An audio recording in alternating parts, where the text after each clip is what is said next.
ఇదివరకు front page అంటే ఒకటి ఉండేది. ఇప్పుడు ప్రజల్ని వార్తల్లో మోసం చేసినట్టే ఫ్రంట్ పేజీల మోసం కూడా భలే నడుస్తోంది. ఇక్కడ చూడండి, ఈనాడు పత్రికకి సంబంధించి ఎన్ని ఫ్రంట్ పేజీలో, ఇది number 1 front page, number 2 front page, number 3 front page, number 4 front page, ఇది మళ్ళీ నెంబర్ 5 ఫ్రంట్ పేజీ. ఇది అంటే ఫ్రంట్ పేజీ వార్త వేసాను, లేకపోతే ఫ్రంట్ పేజీ యాడ్ వేసానంటే ఇన్ని ఫ్రంట్ పేజీలు ఉన్నాయన్నమాట.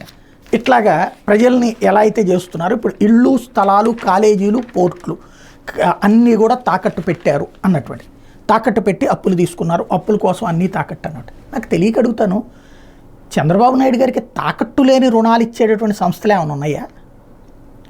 రండి బాబు రండి అని చెప్పి అక్కడ ఏమన్నా టముకేసుకుని కూర్చుని ఫ్రీగా ఇచ్చారా? ఈయన తాకట్టు పెట్టాడు, ఆయన ఏకంగా అమ్మేసి మరీ తీసుకుంటానంటున్నాడు.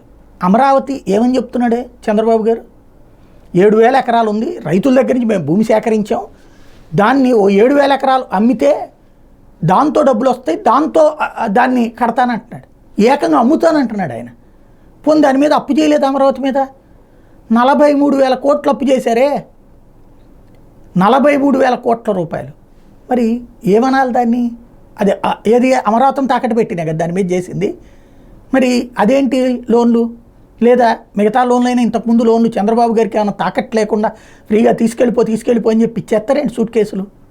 కామన్ సెన్స్ కాదు ఇక్కడ, కామన్ సెన్స్ వీళ్ళకి. నరనరాన ఒక కోరికతో కూడినటువంటి వార్తలు రాసుకొస్తా, ఈ మాట అన్నామంటే మనకి సూట్ కేసులు పంపిస్తారు, కానీ ఈ వార్త రాసినోడికి మాత్రం ఏ సూట్ కేసులు పంపించారు, అదేంటో అర్థం కాదు.